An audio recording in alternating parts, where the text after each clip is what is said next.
ზურგეთში ახალგაზრდა პედაგოგთა კავშირში გაეროს განვითარების პროგრამის UNDP-სა და კომპანია ACT-ის წარმომადგენლებმა საზოგადოებრივი მომსახურებებით საქართველოს მოსახლეობის კმაყოფილების დონის კვლევის შედეგების პრეზენტაცია გამართეს.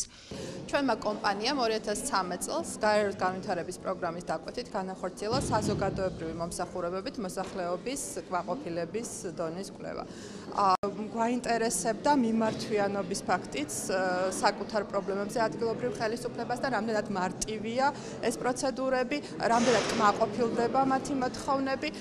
ჩვენ უკვე მოცემული კვლევის შედეგები გავაცანით 4 რეგიონს, ახლა ჩამოვედით გურიაში გასაცნობად. კვლევა 2013 წელს საქართველოს 11 რეგიონში ჩატარდა. ACT-ის მკვლევარების მიერ დადგინდა, როგორ მიეწოდება თითოეული სერვისი მოსახლეობას, რამდენად კმაყოფილია მოსახლეობა მიწოდებული მომსახურების ხარისხით, რა არის სახელმწიფო და მუნიციპალური მომსახურებებით უკმაყოფილების ძირითადი მიზეზები, როგორია მოსახლეობის სოციალური აქტივობის ხარისხი, რამდენად მაღალია ადგილობრივი ხელისუფლებისათვის ნდობა და რამდენად კმაყოფილია მოსახლეობა ადგილობრივი ხელისუფლების მომსახურებით. ეს კვლევა განხორციელდა ჩვენი პროექტის ინიციატივით. დონორები არიან ავსტრიის განვითარებისა და თანამშრომლობის სააგენტო და შვეიცარიის განვითარებისა და თანამშრომლობის სააგენტო. კვლევა ჩვენ ვფიქრობ ძალიან საინტერესოა, როგორც თქვათ ადგილობრივი თვითმმართველობის წარმომადგენლებისთვის, რათა იცოდნენ მათ თუ რა დამოკიდებულება არსებობს და როგორ აფასებს მოსახლეობა მათ მიერ გაწეულ სერვისებს და ასევე არასამთავრობო სექტორისთვის, რათა უფრო გააქტიურონ თავიანთი როლი საზოგადოებრივ ცხოვრებაში და სახელმწიფოს მიერ მიწოდებული სერვისების ხარისხის გაუმჯობესების თვალსაზრისით.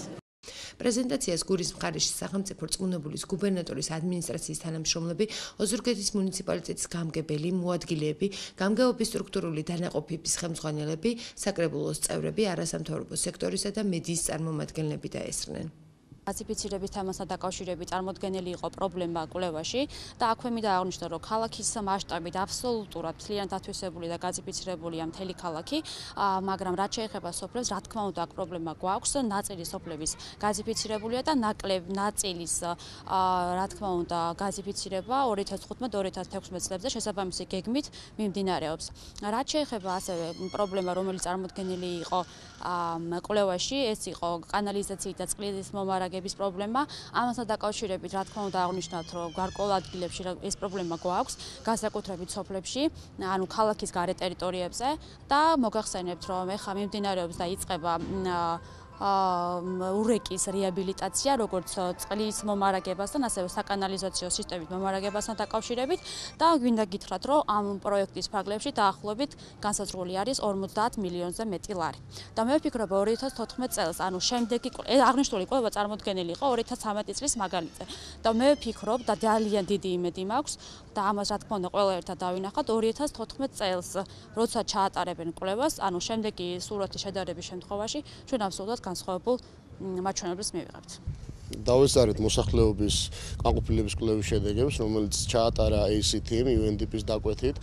აქედან გამომდინარე, ვფიქრობ, რომ არის მთელი რიგი ცდომილებები, მაგრამ რაც ყველაზე მნიშვნელოვანია, არის 2013 წლის მონაცემები და იგივე ჯანდაცვის სფეროსთან დაკავშირებით, სადაც მათი შედეგების მიხედვით არის ფიქრობ, რომ არარეალური, იმიტომ რომ ჯანდაცვის სამინისტრომ და მთლიანად ჯანდაცვის სისტემამ განიცადა სრული ტრანსფორმაცია და დღეს არის ყველაზე ხელმისაწვდომი ჯანდაცვა საქართველოში. გამომდინარე აქედან, ჩვენთვის ყოველთვის საინტერესოა მსგავსი ტიპის შეხვედრები, ყოველთვის გავითვალისწინებთ ამ მოსაზრებებს, მაგრამ ფიქრობ, რომ 2014 წელს რეალობა გაცილებით სხვაა და ყოველწლიურად ეს რეალობა, რა თქმა უნდა, უკეთესობისკენ შეიცვალა.